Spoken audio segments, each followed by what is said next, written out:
Now, the Congressional Budget Office is normally pretty rosy in its scenarios, but it tells us that by the year 2020, assuming interest rates stay as low as they are now, which is a big assumption, and assuming that the economy rebounds, even making those assumptions, by 2020, every year, the U.S. government will be paying nearly $1 trillion in interest on the national debt.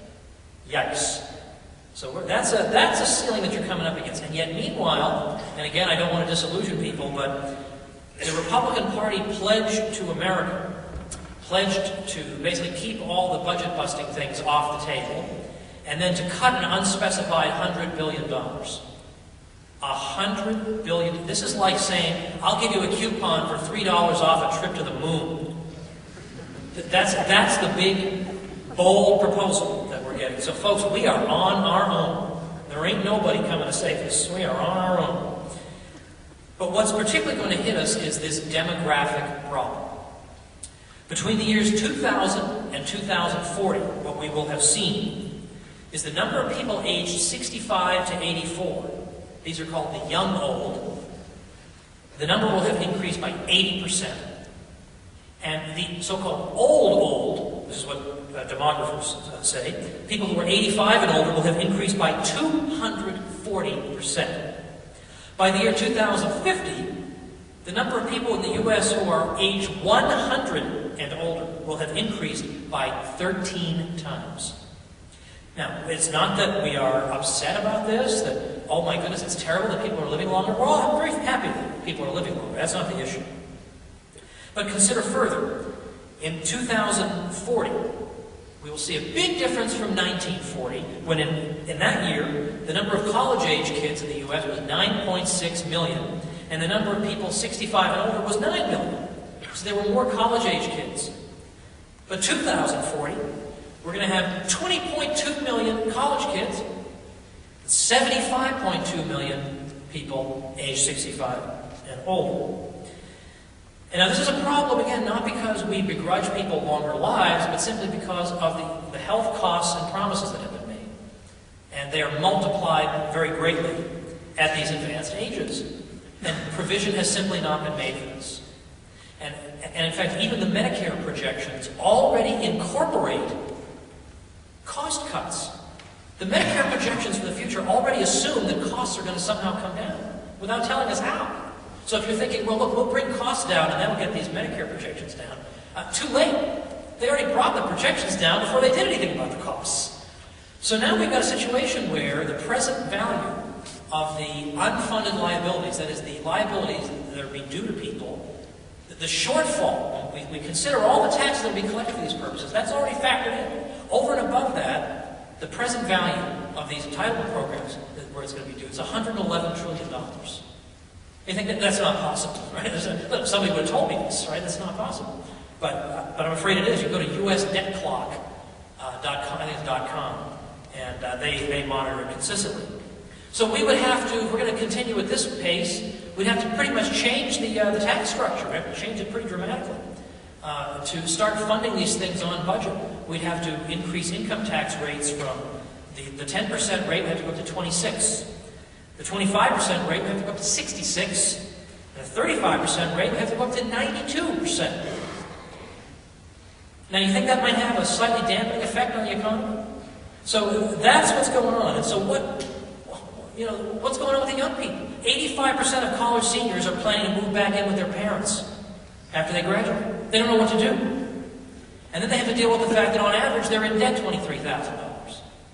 That's because college has become affordable thanks to affordable college government programs. Affordable housing and affordable college tuition means government policies increase the prices of these things through the roof, but then government loans that make you a debt slave the rest of your life come to the rescue, and then you can borrow from the government, and then it becomes affordable. That's affordable for you. We got 7 states where the pension systems are going bust in 2020, another 13 where they're going bust in 2025, and that assumes that the pension systems are getting an 8% return every year. Probably they're not. So it'd be sooner than that. The federal pensions are underfunded by $1 trillion. My favorite, though, was the proposal that was backed by the governor of New York earlier this year. They had to bail out the pension fund. This is a microcosm of America right here. They had to bail out the pension fund. So, in order to bail out the pension fund, they borrowed from the pension fund. Wow, man, that's when you know you are at the end of your rope, man. Yes, that is it. That is it. So, given that situation, maybe there's a political solution. Maybe there'll be wise people who will somehow figure this out and solve it. I mean, I can't rule that out. I mean, crazier things have happened than that. Although I'm actually not sure that crazier things than that have happened. Right? Like, I mean, like UFO landings, I think, would be quite as crazy as that. I mean, I think that's more likely. So who's going to solve this? Who is going to pick up the pieces? Who's going to repair all this wreckage? And the answer is, you and I'll have to do it.